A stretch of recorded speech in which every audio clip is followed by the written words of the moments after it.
A Black Executive Perspective.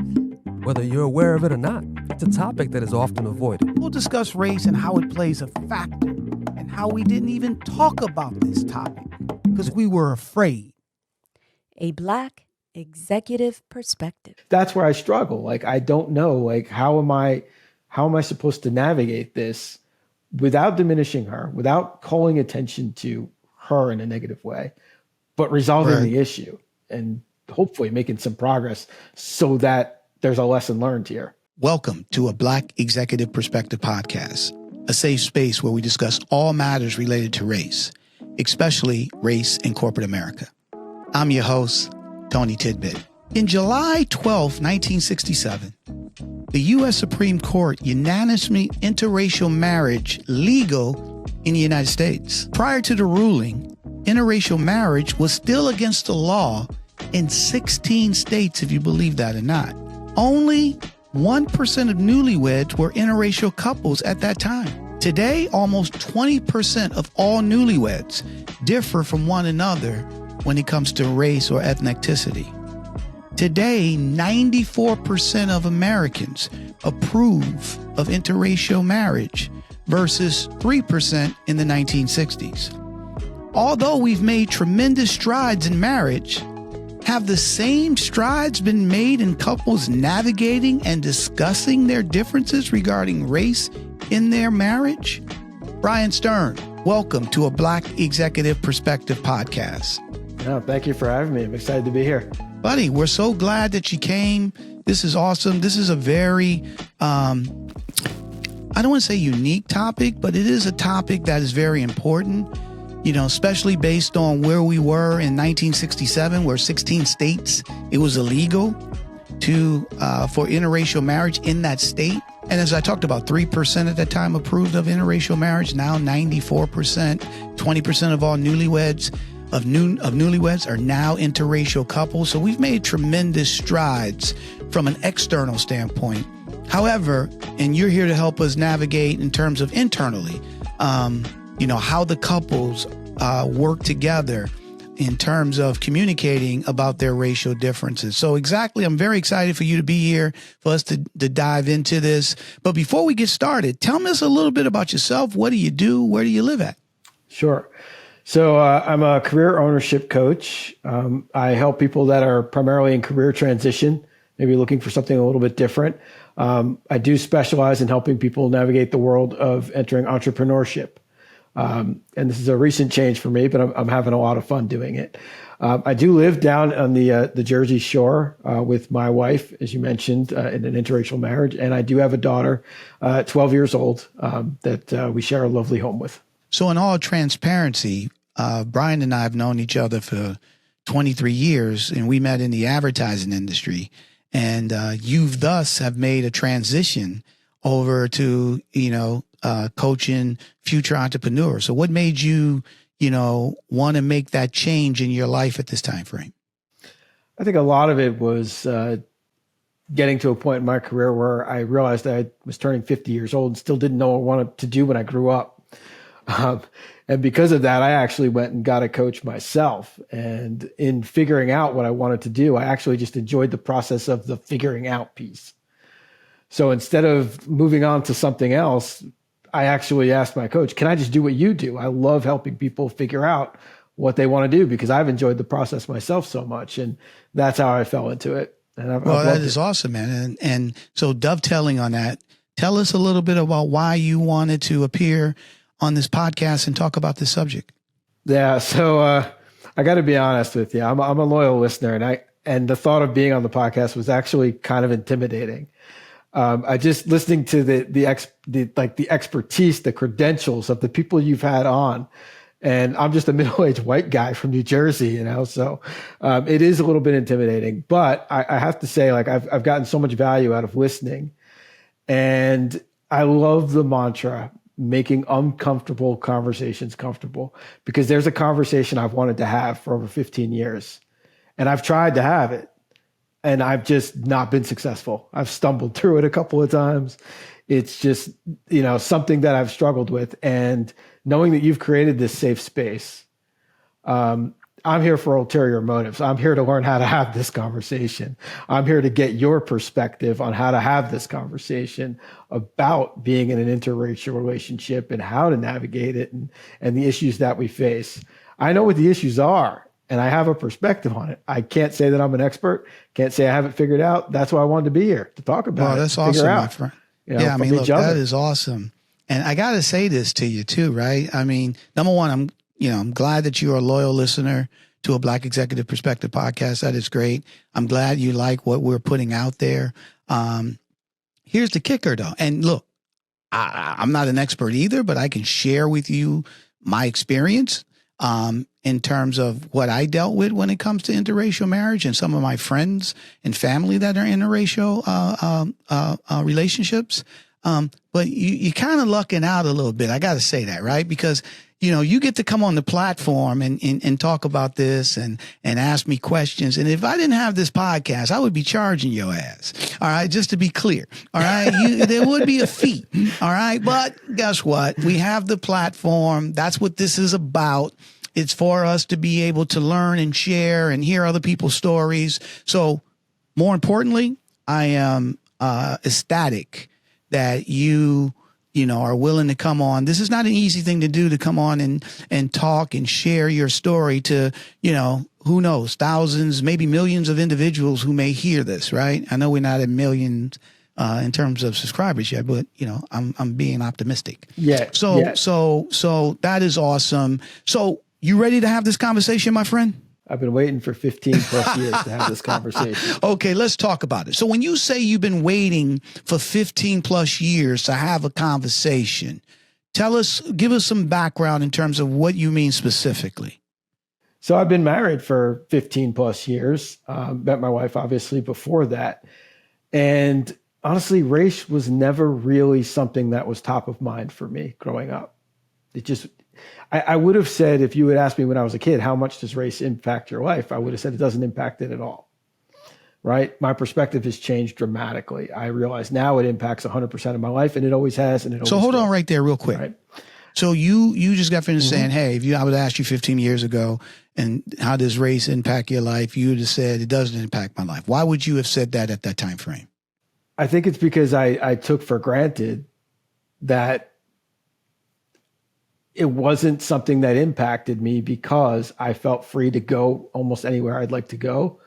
I felt like I could play in any arena that I wanted to play in. Now I know the reason I felt that way is because of my race, right? So now I know that was actually a privilege that I had. And it just didn't really occur to me until you become more sensitive to it. And you become more sensitive to it by being exposed to more diversity. I mean, I grew up in a very homogeneous rural area in New Jersey. So until you get exposed to those things and you start to realize and become more sensitive to it, you don't recognize that race does impact you, no matter who you are, no matter where you are. So, and you're 100% correct. What changed though, in terms of now, I see the world totally different than you did, prior to 15 years ago? I mean, I did start to see a little bit of a difference when I went to college. Naturally, you get exposed to more people, to more environments, to more experiences. But I will say I became extraordinarily sensitive to it when I met my wife, right? Because you start to notice things that impact you on a deeper level than would if you just see them out in the wild, so to speak. Things like walking into a store and noticing how the retail reps in the store don't talk to your wife, or the way that they do talk to her, right? And then the way that I'm used to them talking to me or treating me. And when you see the disparity there and you get hypersensitive to it, it kind of disrupts your entire way of thinking. Your entire reality gets adjusted by that. I mean, we've had incidents in stores, like I mentioned. We had an incident with once my child was born. You have different experiences. I think a big turning point for me was when I realized how much is this going to impact my child. So my wife took my daughter to a daycare to just explore it, see if this would be a good fit for us. And as soon as she walked in, they told her that she couldn't afford it. They told her that this wasn't the right environment for her or the child. And she came home upset, and she knew at this time this is a racial issue. It was clearly racial because she looked around the room. It was entirely white. There was no diversity there.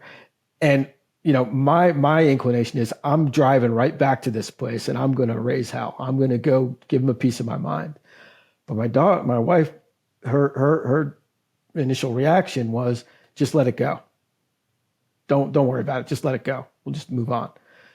And that's been the course of action in almost every incident that I've experienced with her, whether it's in a store and somebody I feel is not treating her right, or anytime I get a sense that something might be related to race, I want to, stand at the top of the mountain and start screaming my lungs out, this isn't right. Her reaction is always, don't worry about it. Just let it slide. It's not a big deal. Or I don't think this has anything to do with race. I don't think it does. Where you see it differently. You definitely think it hasn't. And I'm hypersensitive to it now. And I always have been. And it's been exaggerated since I've had a child, because that's where, you don't want your child to have to face these things. So my wife is from the Philippines. She was born and raised there. She came here after she completed high school. And was this the first time you ever dated somebody outside of your race? Yes. Seriously, yes. You hesitated a little bit, like yes. you. Well, I had, but it was really like, first date, kind of one date thing. And that, but this was the first real relationship. Okay. All right. And then, growing up in South Jersey, did you ever see yourself being with somebody outside of your race at that time frame? I don't know that I ever considered it either way. It just wasn't part of the thought process. To me, it when I met her, it really wasn't part of my thought process. Even when I met her, it really wasn't. Like, it just wasn't something I had considered, that she is a different culture, a different race. It's just, she's a cool person I'd like to hang out with. So it really wasn't an issue for me there. I think meeting her family, I wanted to see how I'd be perceived as an outsider. Similar with my family, I was curious to see how she'd be perceived. And both of our families were very welcoming. We're very thankful for that. And I think that's part of what made me so hypersensitive to when I'd see things externally. Because if my family could approve of her and love her, I don't understand why everybody else has a problem. Right. Well, let me ask you this. Did you guys ever talk about race at all? Before you got married, did you talk about the differences? Did you just said, hey, I wanted to meet her parents and wonder if there was going to be an issue? And did any of that come up? Did you guys talk about any differences, how you would have to deal with the world? Did any of that stuff come up? I'll tell you, the one time something came up, I met her stepfather. He was an African-American man from Alabama. So her mother had come here. Before Ruby had come here, her mother had been here and had gotten remarried. And so that added another dynamic. He was actually the one person who brought it up. What did he say? What's this white boy doing in my apartment? He said what? What's this white boy doing in my apartment? Was he joking? Now, he and I were great. Or was he really serious? It was hard to tell with him. But I think there was something behind that. But it was interesting because he himself was in an interracial marriage, being African-American, his wife was Filipina. But, it took a while for me to win him over. But in general, it was very accepting. And there really wasn't a tremendous strain or tension in the fact that we were coming from different races. Okay, so that's great. There's, everybody's, singing Kumbaya. They're all for it.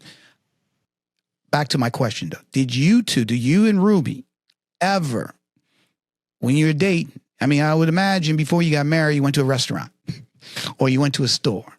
So I would imagine, and you tell us, did you see these type things back then before you even got married? Did you guys ever talk about, Absolutely. How it is that the world that she deals with versus the world that you deal with? I tried many times.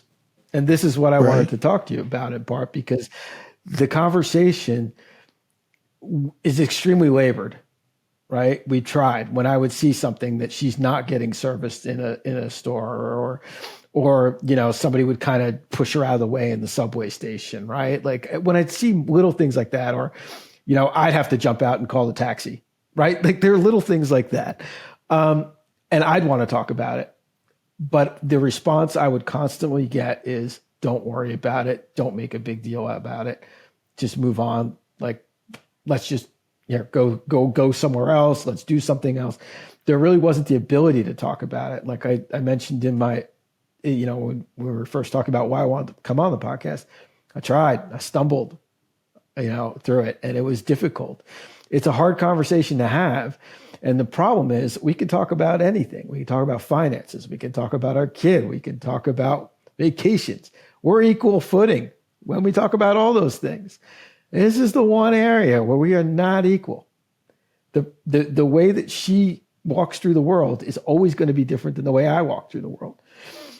And because I see these things now and I'm hypersensitive to them, I can sympathize with her. I cannot empathize. And that's a big issue. And because of that, I struggle having those conversations. So, you beat me to the punch, but you answered the question I was going to ask you right away. Like, do you guys talk about other stuff? And you just said, hey, we're partners in everything. But, finances, our child's education, vacation, just regular, how's your day?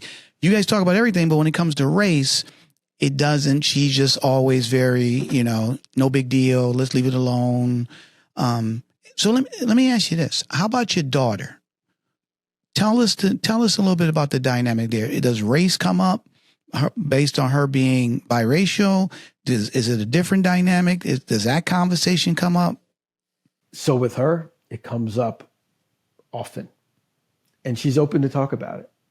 So my daughter's interesting in that she can fit in almost anywhere. I've had people walk up to her and start speaking Spanish. I've had people walk up to her and start speaking Arabic.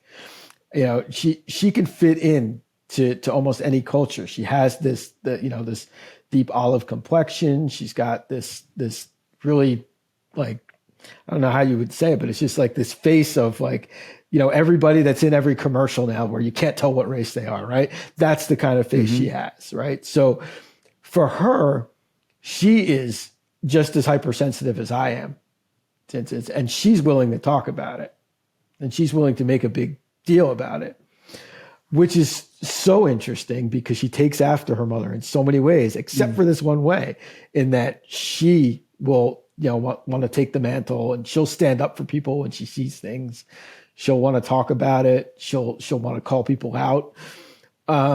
It's just a very different dynamic. And I don't know how much of that is because she can walk between both worlds, or is it a generational thing?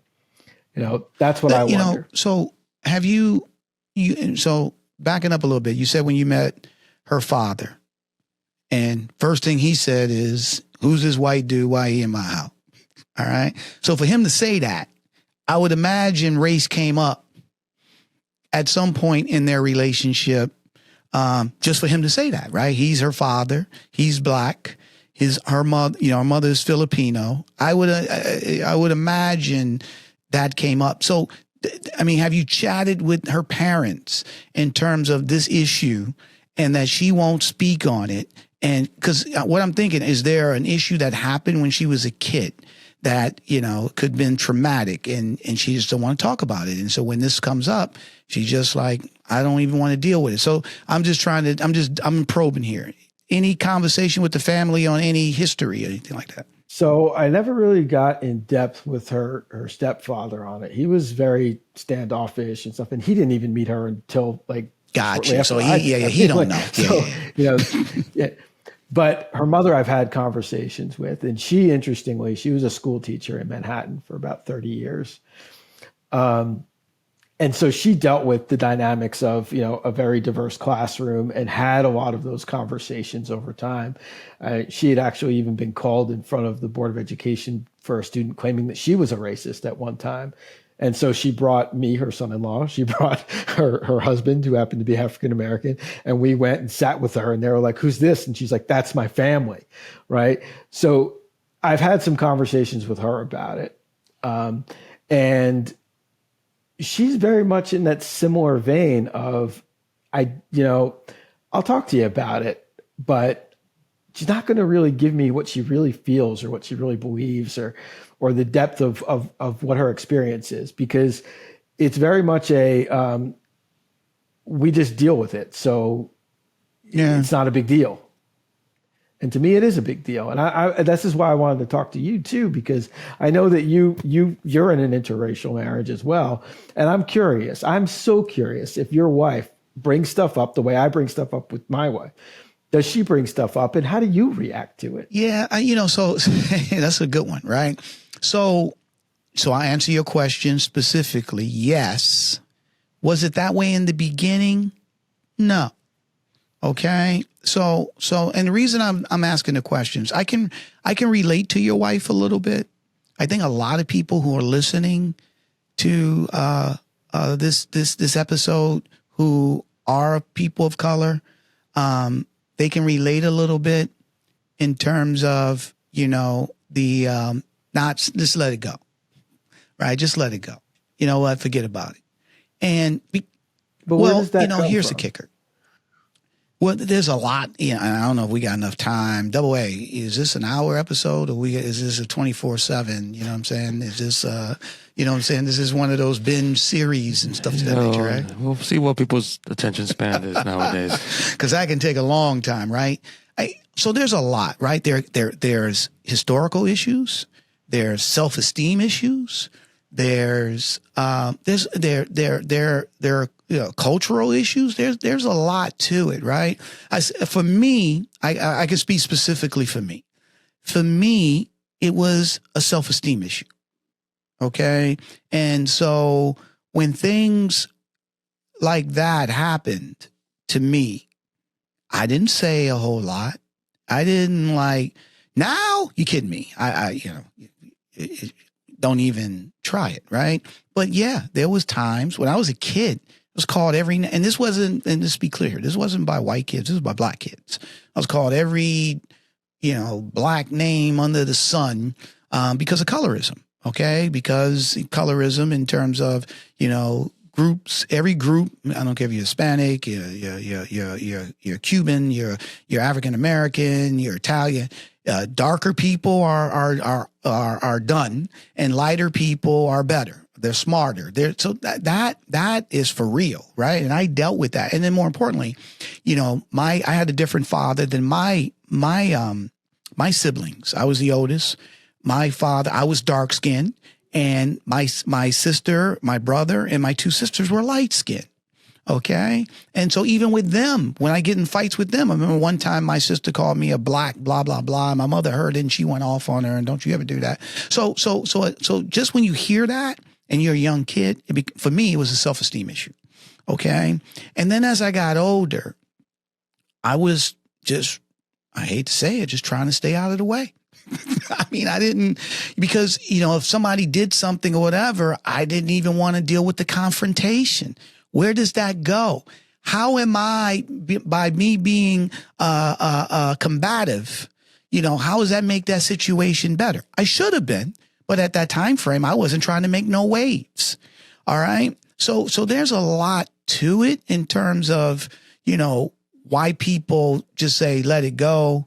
Why people don't really push back. And there's things I'm not even thinking about. I remember when, I go to Martha's Vineyard every year, right, for vacation.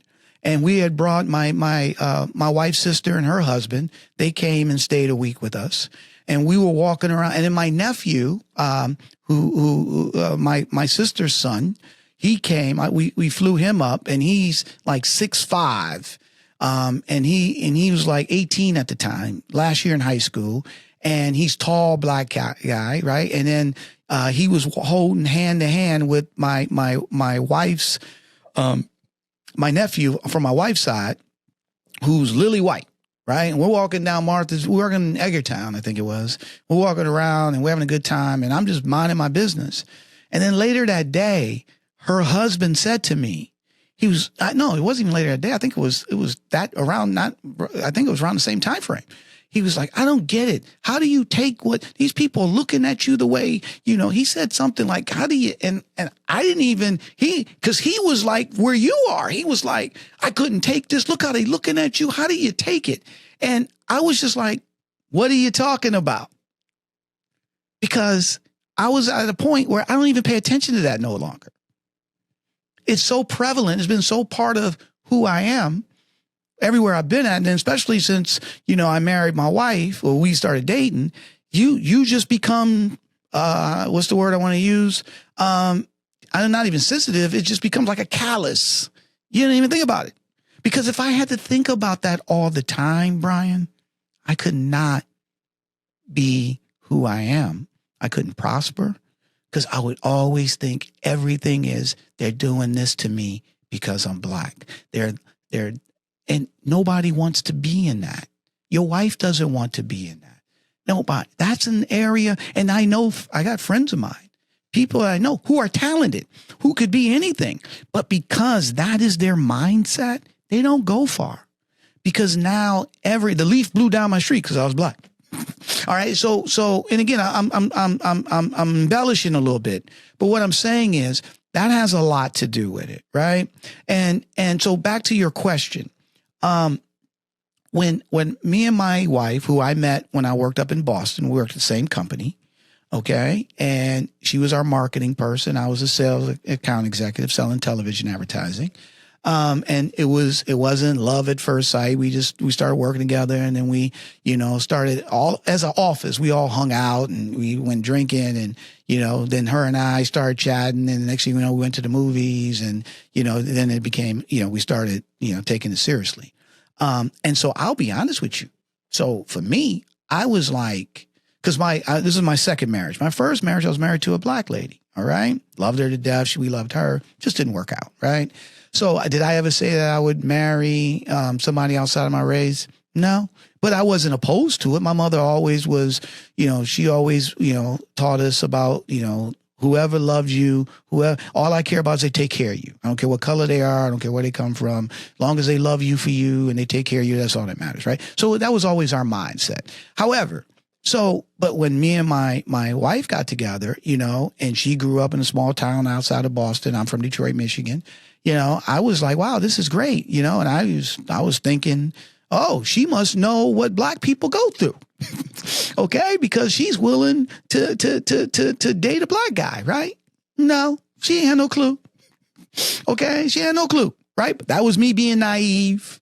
That was me being like, oh, this must be, right? And so, we had our own issues in the beginning, right? She noticed a few things when we first started dating, going to restaurants and stuff to that nature. She would see my face change when I'm waiting for the waiter. And I'm like I said, when I was a kid and I was younger, I really didn't push back or say anything. And then finally a button went off and I was like, no, I'm not doing that no longer. So, I hold people accountable. I call things out as I see them. When it comes to disrespecting me in my face, if I'm walking down the street and people looking at me funny, I don't care about that. That's your problem, right? But when I go to the store or I'm in a restaurant or, people just shoo me away or don't give me the respect that I deserve as a human being, then I'm going to call them out, right? But in the beginning, she saw a couple of things. But the big thing happened is when we had kids. And then she saw how our kids, the world they had to navigate, how the school system, same things that you were talking about with your daughter, right? And then so my wife became more sensitive. It wasn't that she wasn't sensitive. She was sensitive to overt racism, like the disrespect stuff in restaurants. But she wasn't, sensitive to all the issues and all the microaggressions and all the misnomers and stereotypes and all that type stuff. She just wasn't. So that was stuff. And to be honest, if we sit down and have a conversation and I say, well, look, you can't do this, or this is no. I can give you a million examples. I remember, I don't know what case this was. I can't remember what it was, but it was a police brutality case. The police said they did this and the black dude or was a woman. I can't remember exactly what it was. And they said, no, that didn't happen. Okay. And then my wife, we were watching the news and she was like, why would the police make something up? Okay. That because of the bottom line, she's like, where she grew up, the police, they're your friend. Right. They're there to protect you. Right. Where I grew up, that ain't the case. All right. And so right then, this is my point here. She was like, why would the police lie?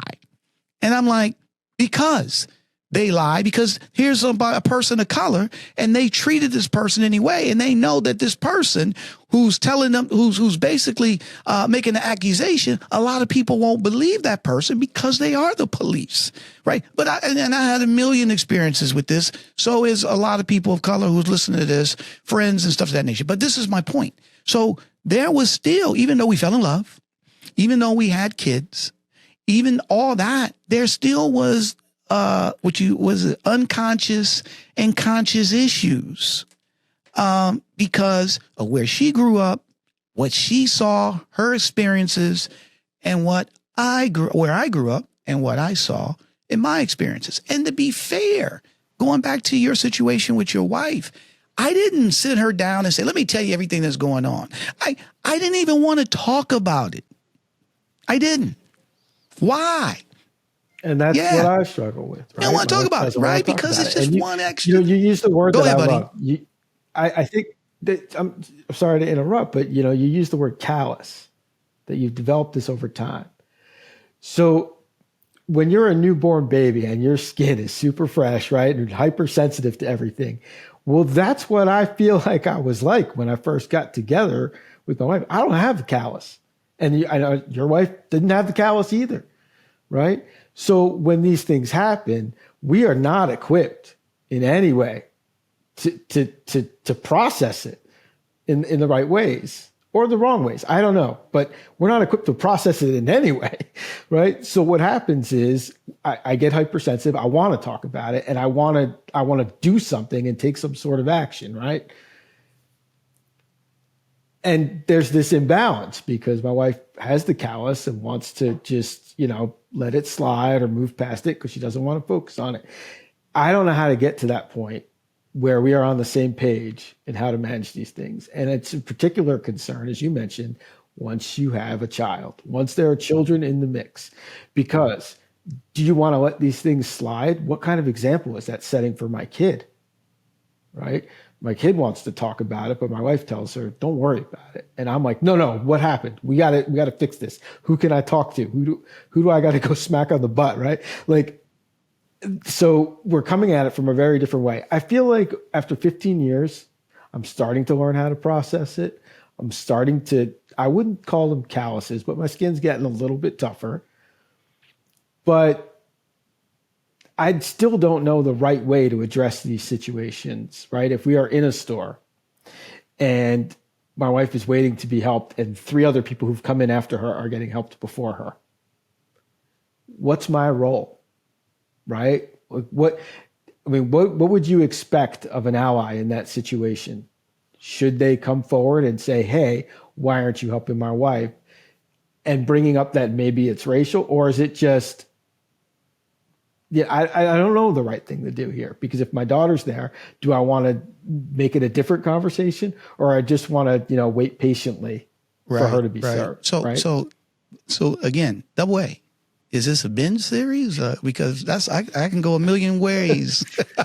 I can go a million ways with your question, right? But double A's nod and say, no, it's not a binge series, so we got to stay on point. Okay. So here's the thing, right? Number one. So let's be clear here. And I'm going to be clear. And I know you love your wife. And I'm going to use me as an example. And I said earlier, I didn't say a lot. That was a mistake. Nothing changes unless you hold people accountable. Okay? You have to speak out on it. That doesn't mean you got to bring a club back and but you have to speak on it. You have to.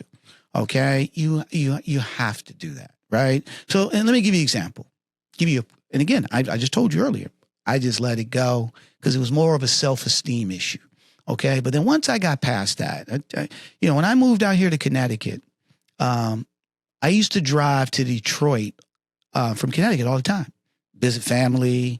I was doing business out there. So it was just a regular thing. I was driving. I would, at a certain way I go 84, 80. I go through Pennsylvania. So I remember this one time I was going through Pennsylvania. I had to pull over and get some gas. Small town in Pennsylvania. I don't remember. And as I pulled up, and this was back in the 90s, early 90s, where you had to go inside to pay for the gas. Okay. So I remember I pulled up And as I pulled up, this white guy on this Harley motorcycle, he pulled up the same time. Okay. And big dude. I mean, and he had the, what's the Hell's Angels, right? He had the Hell's Angels, jacket on, tats, whole 9 yards. I'm like, look at this dude, right? So I'm like, automatically, my spidey senses are going off, right? So I was like, look, let me get the gas and get up out of here, right? So I walk in, he walked in right behind me in the store. We get to the counter. There's a lady right in front of me. I'm right behind the lady. And then this big dude is right behind me. Okay. The lady gets whatever she wants. She leaves. I step up to the counter. The dude looks around. Look, I'm getting away from the mic. So, cause I'm getting hyped. Let me stay in the mic cause you're not going to hear me. Cause I still get mad at this, right? The dude looks around me and says to the big motorcycle dude, "Can I help you?" And the motorcycle dudes, this dude was like 6'5", 200. He started to take a step up and say, yeah. And I was like, hold on. Immediately. I was like, hold on, man. I looked at this dude. I was like, I was next. And the dude was like, oh, I didn't see you. I was like, what do you mean you didn't see me? I was standing right here. There's only 3 of us in the store. You can see, buddy, I was so mad, right? And then I looked at this dude he was like trying to back up a little bit. And then I looked at him from like 30 seconds. I was furious, right? So he said, what do you want? And I was like, fill it up on whatever number it was, right? Then immediately after I started calming down, I forgot this big dude, this big Harley motorcycle dude was behind me. I was like, oh man, now this is going to be. So I turned around and I said, sorry about that, man. You know what he said? He said, no, man, you were right. Okay. So you got to call it out. You have to call it out, right? He didn't see me. You kidding me here? Okay. So, but I had to get up to that level of being able to hold people accountable. Same thing with my wife. Okay. My wife now is, and it's funny because in the beginning, she had no clue. There was some difficulties. Just be clear here because she grew up different, and it's not her fault. She grew up in a way, her experience was just different than mine. Okay. And it was naive for me to think, oh, she likes me, so she'll be okay with all the black experience. No, because what she heard and what she saw and her friends and family and what they said or didn't say about black people or people of color, it just didn't fit that narrative. However, now she's the white Angela Davis. Okay. And I mean that. I'm not even flat out.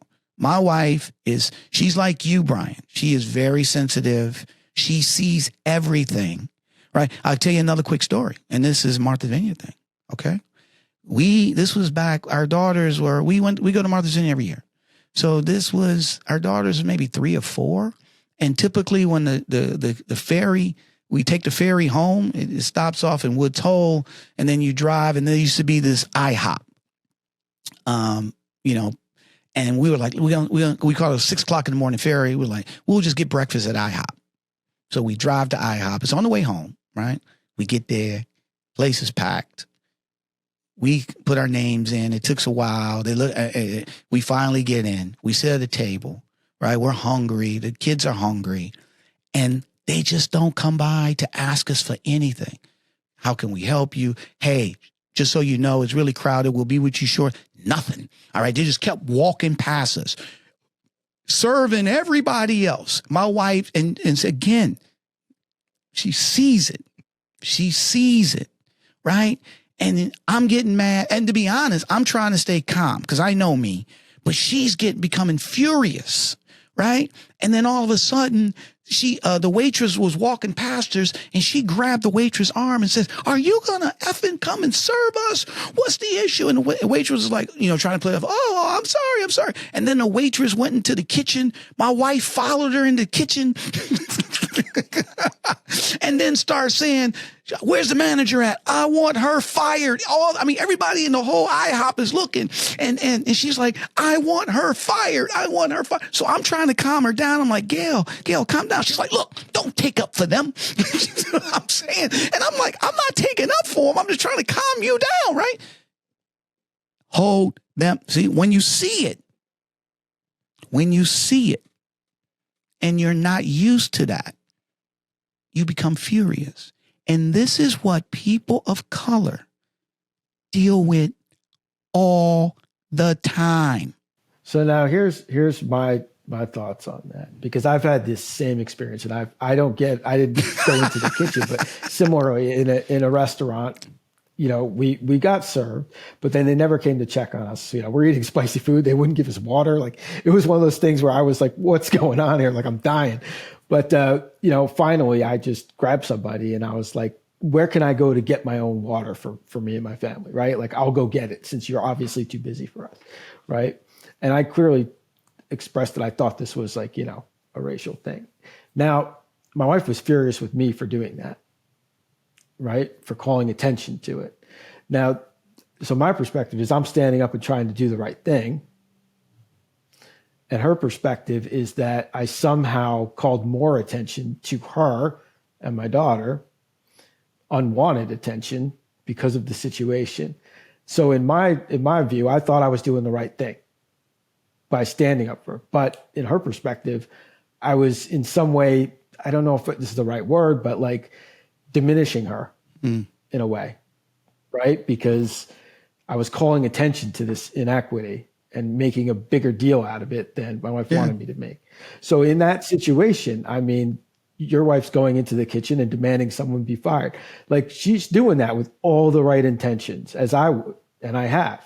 But what is your experience in that situation when your spouse, and like me for my wife, when we're going and trying to, right or wrong, and with all the right intentions, but we may be doing it in a way that's insensitive to your experience. And that's where I struggle. Like, I don't know, like, how am I supposed to navigate this without diminishing her, without calling attention to her in a negative way, but resolving the issue and hopefully making some progress so that there's a lesson learned. Yeah. Here. I mean, so look, my friend, and again, I can't speak for your wife, right? I don't know if there's something that happened, when she was a kid, and this is just a PS demo. I don't know, right? There's something there, right? So, and if she doesn't communicate that to you, it's hard for you, to your point, to be able to know the right thing to do. But here's the kicker. This is what I think. And I wrote this down when you were asking this question. I think you have to do you, and you got to let her be her. You can't make somebody who doesn't want to deal with something deal with it. And who knows, maybe it's an uncomfortableness. Maybe, to your point, maybe she sees it as a diminishing her as a human being to bring it up because, she wants to walk her head with dignity, and no matter what somebody does, that's not going to stop her from, seeing herself as being, a full human being with all the respect. So, and it could be that. I don't know, right? However, I think as you being her husband, you ever read the book, The 5 Love Languages? Buddy, No, you should pick that up. It's a good book. Yeah, Sounds like I should. Right. And, and just to give you an example of the book, maybe somebody in the audience read it. I would recommend that every couple read it. Be honest with you, I would recommend that even if you're not in a relationship, you read it. Okay. Because every human being has a different love language. Okay. Everyone. And 9 times out of 10, we struggle is because we don't understand their love language and they don't understand our love language, right? And in the book, there's this 5 love languages. And just to give you an example, this couple goes to therapy and, the therapist says, what's the issue? And the wife says, he don't love me. And my man was like, that's a lie. I tell her I love her all the time, right? I mean, from a bird's eye view, you'd be like, well, the dude's telling me he love her. So maybe she ain't listening or whatever the case may be. No, that wasn't the case. Her love language is not by affirmations. Her love language is by what he does for her. He can tell her all day long he love her, but he ain't taking the garbage out. Okay. He not doing this. That's her love. That language by him doing stuff like that says he loves me. Okay. And then some other people, are, affirmation. And the dude never says, or she don't never say she loved me. How do I know she loved me? Well, I cook for you. I do this. That ain't my love language. I want to hear you love me. Right. I mean, so that's, to be honest, 9 times out of 10, those are big issues that we don't even know because we don't understand each other's love language. Like I'm a physical touch person. Anybody know me? I'm a touchy, huggy person. Okay. Flat out. Okay. You ain't hugging me. You don't love me. Okay. That's just how I am. Right. My wife is time. Okay. Spending time. Okay. That's how I show that I love her, by spending time. So everybody's got different languages. Okay. So I would recommend you pick that up because that would be just in general. Okay. However, back to the point. At the end of the day, you can't make somebody want to chat about something and they don't want to. I always believe there's a root issue to everything. Always. In every circumstance, there's a root issue. Also, I would add, it's a cultural thing too. Thank you, buddy. Even though people of color, we're all different cultures. And to my knowledge, I have Asian friends and stuff. They're very, very reserved, culturally, generally speaking. Would you agree? Right. So, like I would say the African American experience, or the Black experience here, even the Latino Latinx experience. We've been fighting here. Like we, throw them up, put your hands up. We scrap, like, Right. we're generally scrappers, right? Like, civil rights, we have these examples of just people I'm just not going to take it anymore, Right. And then there's a lot of that in our culture, in American culture. So I would say there's something, maybe there's something to that. It's just, I'm not a psychologist, but that's just my 2 cents. And so Double A, thanks for that. And that's an excellent point. And that's where I was talking about a little bit about, at the end of the day, she may feel like this is beneath her. Okay. And you know what? That's fine. But she has her husband who's her protector. All right. She has her husband who's making sure that she's not disrespected when he's around. She has her husband that's going to speak on their behalf as a family, as well as his daughter. That is awesome. And if you were the key is, there's a lot of couples where somebody ain't saying, not even speaking up, and their wife or husband is being disrespected, and they say nothing. Right. So it's a tough thing, man. So back to Double A's point, it could be cultural. It's really there's a root issue. Right. And let's just say if it was cultural, let's go by what Double A says. Let's say it's a cultural issue. How would you deal with that? Would things change from your standpoint? I don't know that they would. I think that I still am because the way that I react to these things, I haven't developed that callus yet, right? I'm still hypersensitive to it. And because of my daughter, I'm also hypersensitive. And it's really difficult for me to watch and see these things and react in the way that may be more appropriate for her culturally, for example, if she is more reserved, which she is. I admit that her culture, they're very reserved. They're not ones to cause a stir and push back in the face of inequity at any great length. They will behind closed doors, but not in the moment, right?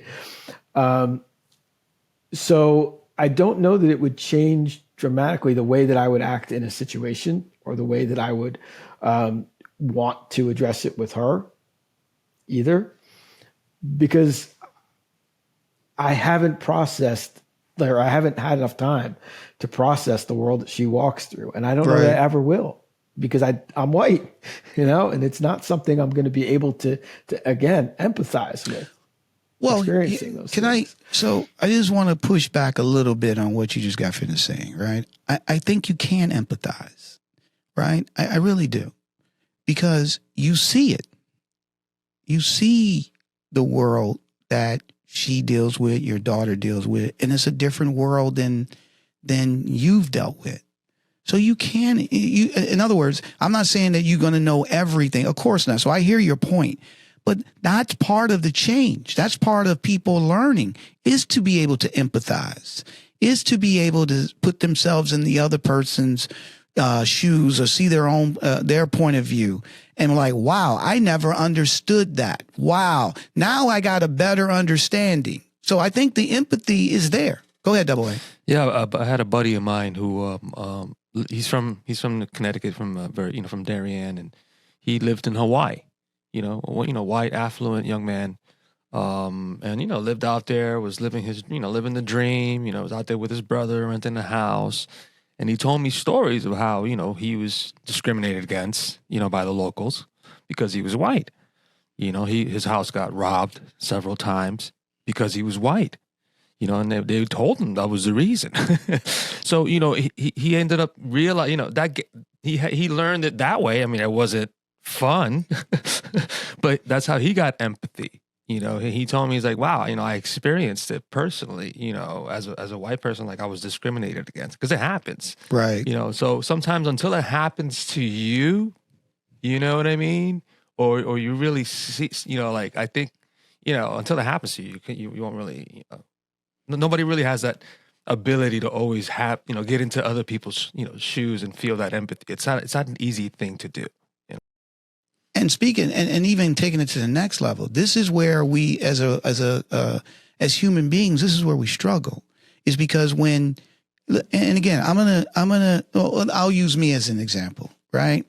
Let's say I met my wife, and let's say there wasn't a self-esteem issues, or I didn't, I was more, proactive and said, these things happen, and these always watch. When we go to this restaurant, watch and see what happens. watch. Or you know what? This happened because of this, and that. Well, guess what? Because she hasn't experienced that, there is no empathy. So they could be looking back saying, he's making excuses, okay? Because this stuff ain't happening, and that's real. People today, like, oh, they're always complaining, or that ain't true, or it's not a cultural issue when it comes to people of color in the police department. There's a few bad apples, right? So at the end of the day, you can't have empathy like that because you haven't experienced it, right? So now people just making it up, or they trying to get a buck, or, and unfortunately, that's a narrative that people push out to say this stuff is all people crying. Okay. And so you do have empathy, my friend, because you're taking up for your family. You see it, right? And you're like, I can't believe this. And it's nothing wrong with being hypersensitive to it. And to be fair, if more people were hypersensitive to this podcast wouldn't even exist, right? There'll be more people of color in C-suite positions. There'll be anything you can name. It would be better because people were sensitive to it because they experienced it and they've seen it for themselves. What's your thoughts on that? I mean, I agree. I think I'm struggling with the word empathy. Tell us why. I still feel like, because I haven't experienced what Double A was saying about his friend going to Hawaii. I haven't had that level of discriminatory action against me. So I still struggle with really believing that I can empathize. I still think I'm more on that sympathize. I'm on that. I will say I am on the far end of the spectrum now in terms of awareness, which is, I think that's big for me, because growing up, it just wasn't an issue that I was ever talked about. I mean, my family was very open to everybody, and my parents have always been very open-minded, and we were taught that everybody's equal. But when you grow up in a homogenous neighborhood, you don't really see the reasons why that's so important to believe those things. So I still struggle with that I haven't really felt the 1,000 paper cuts that you may have gone through, that my wife may have gone through, right? Like, I've seen a few bee stings here and there, right? And that's enough to get me riled up. But the 1,000 paper cuts over time, that you develop the calluses, like, that's where I struggle with believing that I could truly empathize. Yeah. So look, we may just have a different definition of the empathy, because you'll never, to be honest, my friend, you'll never get the million cuts. Okay, it just ain't gonna happen, right? So I think, and you consider your wife, you and her as one, right? When your wife hurts, do you hurt?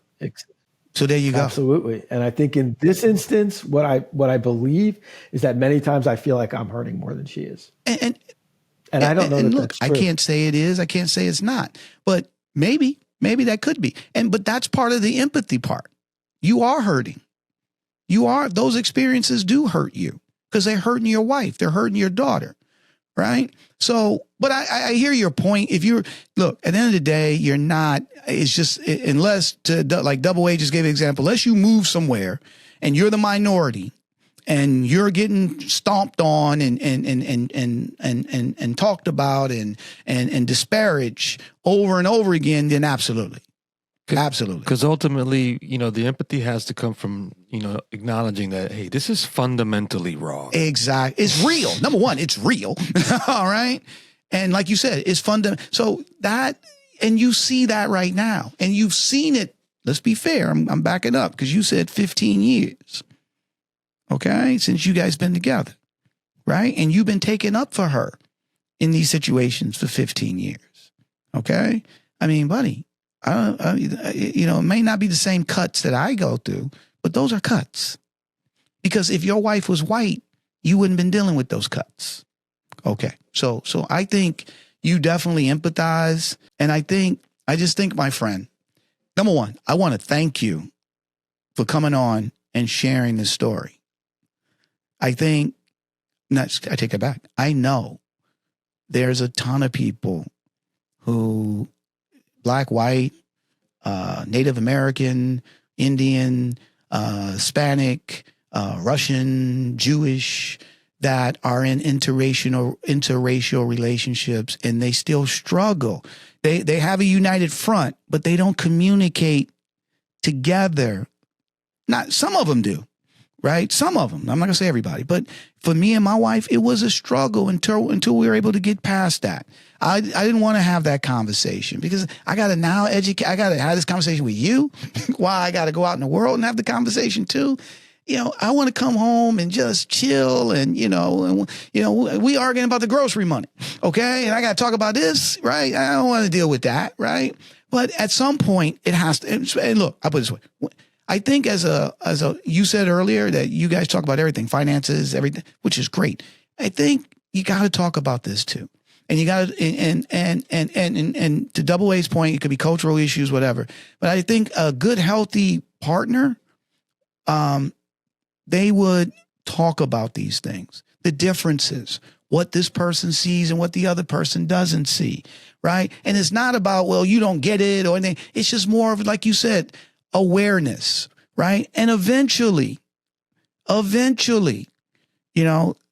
the other partner, I'm just being honest, and maybe I'm being naive, but I think eventually the other partner will see, especially when you have kids, man. When you have kids, it changes the whole dynamic.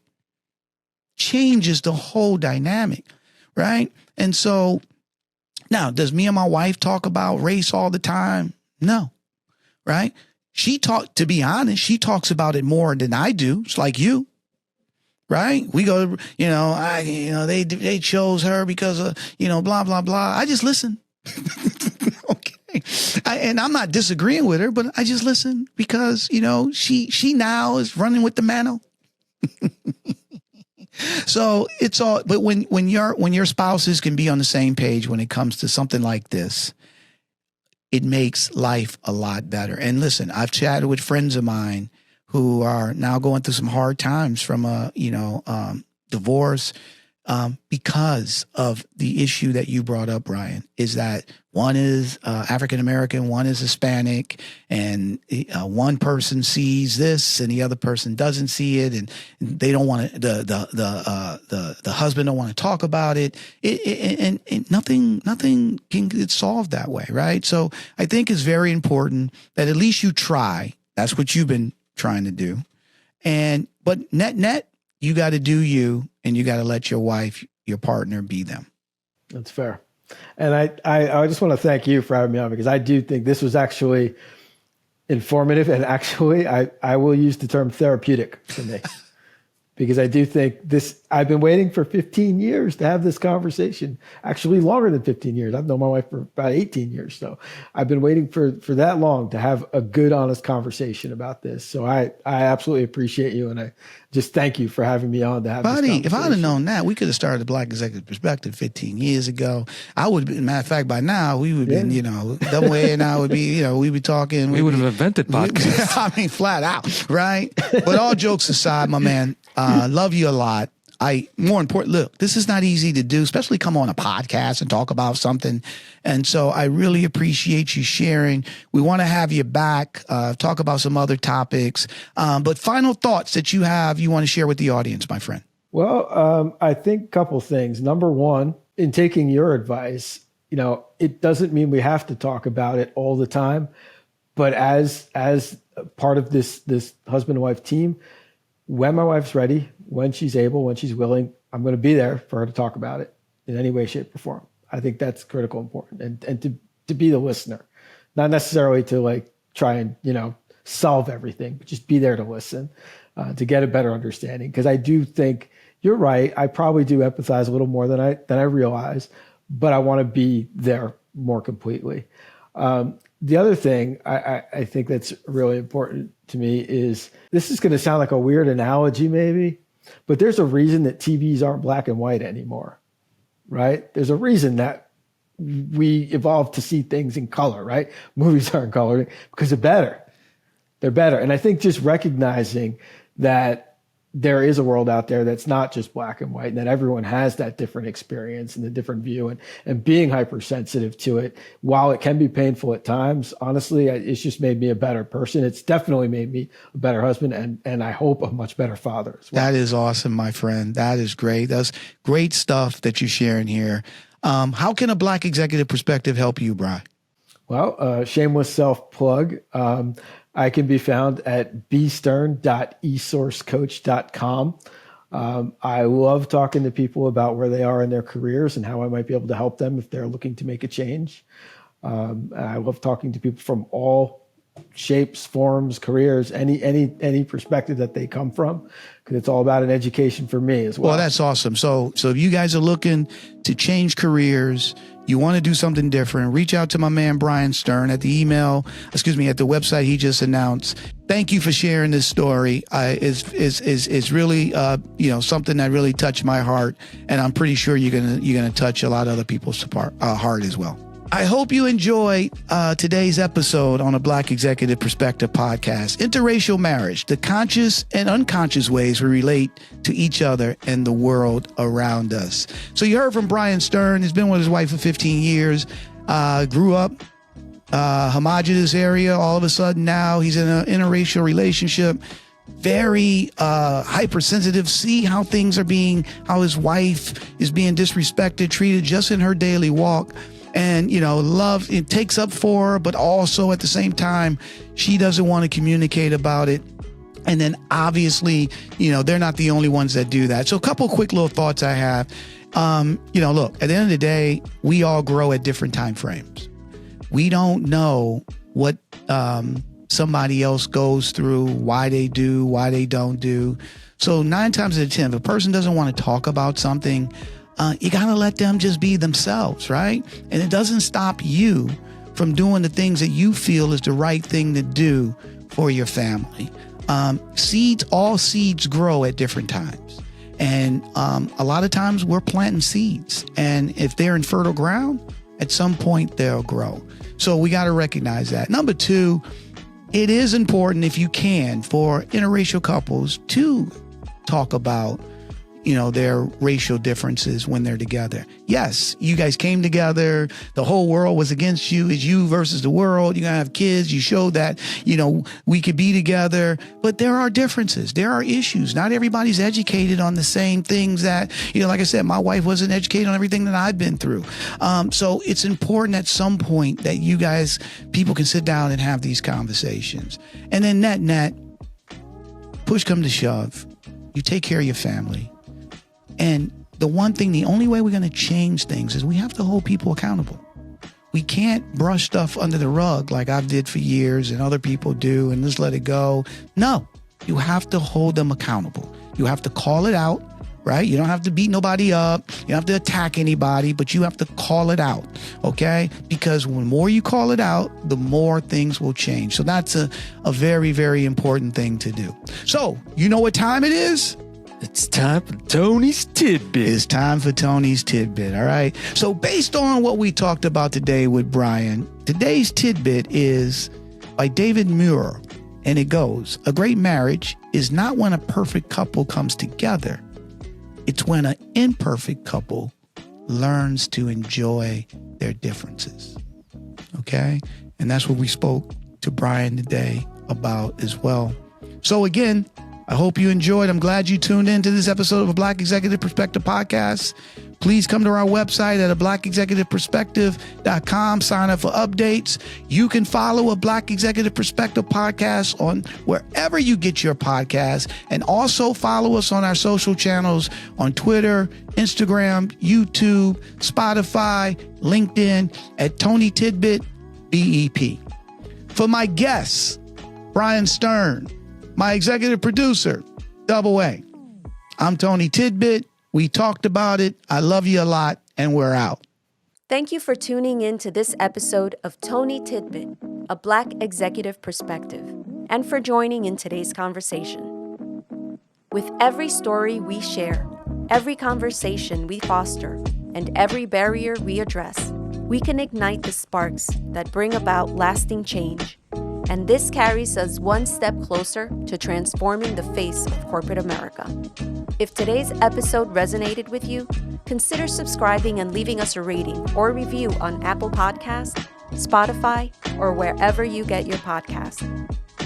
Share this episode with your circle, and with your support, we can reach more people and tell more stories.